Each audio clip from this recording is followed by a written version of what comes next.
បាទបងពូយ៉ានបានសុំខ្ញុំទៅជាមួយកូនរបស់គាត់ពីឪពុកខ្ញុំបានចុះកិច្ចព្រមព្រៀងជាមួយគ្រូសាយ៉ានមុនពេលព្រមព្រៀងទៅវិញទៅមកត្រូវបានឈានដល់ហើយពេលដែលកិច្ចព្រមព្រៀងកំណត់គ្រូសាយ៉ានត្រូវតែកិច្ចព្រមព្រៀងមួយត្រូវបានឈានដល់ដើម្បីទិញយកក្រុមហ៊ុន Chengship គ្រូសាយ៉ានរបស់យើងដើម្បីការពារភាគហ៊ុនសិទ្ធិនិងសេរីភាពមិនរាប់បញ្ចូលអ្នកអត់ទេឡើយចាងចៅអ្នកអាចប្រយុទ្ធបានតែជាមួយគ្រូសាចាំងប៉ុណ្ណោះចៅវាយវ័យក្មេងទី2តែម្នាក់ឯង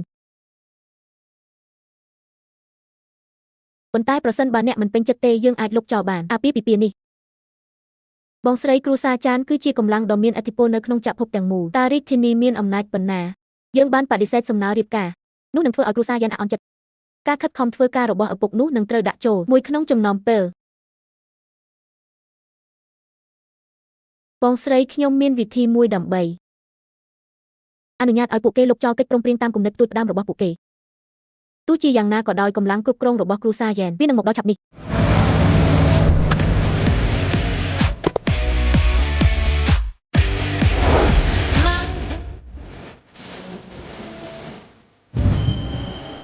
កុំបារម្ភអីទុកវាឲ្យខ្ញុំ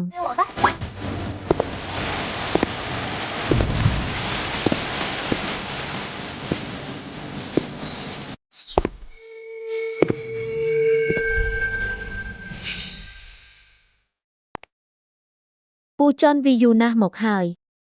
ចេញសេយ៉ាវយ៉ាវណែណាគាត់នឹងនៅទីនេះភ្លាមខ្ញុំនឹងទៅហៅគាត់បងស្រីច្បង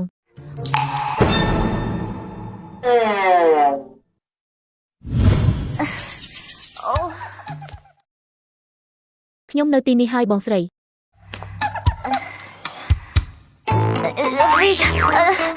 បងស្រីច្បងតើនេះជាលោកពូយ៉ែនមែនទេ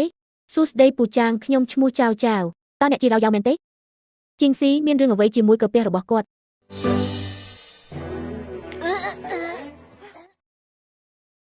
ពូយ៉ែនខ្ញុំមានផ្ទៃពោះអ្នកចង់ឲ្យខ្ញុំនៅជាមួយអ្នកអាពាហ៍ពិពាហ៍ដែលកូនប្រុសបានរៀបចំបើអ្នកមិនប្រកាន់កូនប្រុសរបស់អ្នកទេខ្ញុំមិនមានបញ្ហាជាមួយនឹងការរួមភេទមុនពេលរៀបការទេនោះជាគំនិតរបស់ខ្ញុំយ៉ាងណាមិញកូននៅក្នុងពោះខ្ញុំយើងត្រូវការញ៉ាំជប់ធ្វើដូចជាមនុស្សចម្លែកគួរឲ្យខ្លាចនៅទីនេះខ្ញុំនឹងទៅចោលអ្នកភ្លាមពូយ៉ែនជាធម្មតាវាជាកំហុសរបស់ខ្ញុំទាំងអស់ដោយសាររវល់នឹងការងារប្អូនស្រីរបស់ខ្ញុំត្រូវគេធ្វើបាបនាងមានផ្ទៃពោះឥឡូវនេះវាមានរយៈពេលជាច្រើនខែហើយចាប់តាំងពីនាងមានផ្ទៃពោះគ្មានអ្វីអាចធ្វើបានទេចំពោះស្ថានភាពបច្ចុប្បន្នរបស់នាងអ្នកឃើញទេពួកគេបានបង្កើតសម្ព័ន្ធភាពអាពាហ៍ពិពាហ៍ជាមួយគ្រូសាយ៉ាងវាមិនអីទេក្នុងការមានផ្ទៃពោះអ្វីអ្នកមិនប្រកាន់ទេឬបើប្អូនស្រីខ្ញុំបែបនេះអត្ថន័យខ្ញុំធ្លាប់និយាយវាពីមុនមកខ្ញុំនិងឪពុករបស់អ្នកពួកគេជាសាច់ញាតិជិតស្និទ្ធគាត់បានទៅហើយខ្ញុំគួរតែចាត់ទុកវាជារឿងធម្មតានៅពេលដែលអ្នកត្រូវការថែរក្សាអ្នកដទៃចៅចៅមានកូនម្នាក់ហើយគ្រូសាចានក៏វាអាចត្រូវបានលើកឡើងវាគ្មានអ្វីទេវាគ្រាន់តែជាមាត់របស់ខ្ញុំប៉ុណ្ណោះអីយ៉ាតើបរិសុទ្ធចំណាស់នោះបានឃើញវាទេតើអ្នកបានបំបែកការខ្លាញ់បន្លំរបស់ខ្ញុំទេខ្ញុំមិនអាចធ្វើអ្វីបានអំពីវាទេពូយ៉ែនខ្ញុំនឹងនិយាយជំនួសកូនខ្ញុំជាមុនសិនអរគុណមិនអីទេខ្ញុំនឹងមើលថែកូនតូចបងស្រីសូមឲ្យខ្ញុំប្រាប់អ្នកយ៉ាន់ប៊ីវ៉ាន់នឹងចាងស៊ីហាវគឺជាមនុស្សល្ងងខ្លៅម្នាក់ចង់ឲ្យខ្ញុំរៀបការជាមួយគ្រូសាផ្សេងម្នាក់ទៀតចង់ឲ្យខ្ញុំរៀបការពួកគេគ្មានការគោរពទេប្រសិនបើពួកគេមិនបង្ហាញខ្លួនគោរពខ្ញុំចៅខ្ញុំសុំទោសទាំងអស់នេះជាកំហុសរបស់ខ្ញុំបានបរាជ័យក្នុងការការពារអ្នកបងស្រីអ្នកពិតជាល្អបំផុតបើគ្មានអ្នកទេខ្ញុំពិតជាខ្ញុំនឹងមិនរស់នៅដោយលំបាកទេទោះបីជាខ្ញុំទ្រាំទ្រនឹងទម្ងន់នៃទន្លេដ៏វែងក៏ដោយជីវិតដែលគ្មានកង្វល់ចៅស្រឡាញ់បងស្រីរបស់នាងជាងគេខ្ញុំមិនអាចរស់នៅដោយគ្មានប្អូនស្រីរបស់ខ្ញុំបានទេចៅខ្ញុំសូមប្រាប់អ្នកដរាបណាអ្នកមានដរាបណាខ្ញុំនៅទីនេះខ្ញុំពិតជានឹងការពារអ្នកបន្ទប់អាពាហ៍ពិពាហ៍របស់អ្នកជិតមកដល់ហើយខ្ញុំនឹងឲ្យវាទៅអ្នកឱកាសរបស់អ្នក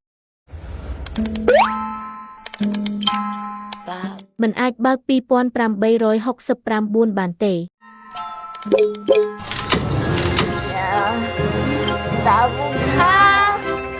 ខ្ញុំបានប៉ះនាង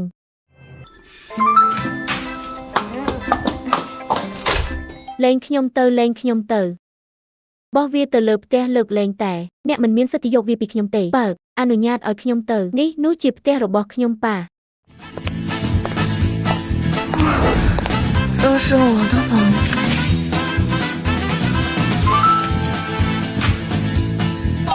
លែងខ្ញុំទៅតើអ្នកគិតថាខ្ញុំជានរណាប្រសិនបើពស់នេះនៅក្នុងផ្ទះមិនមាន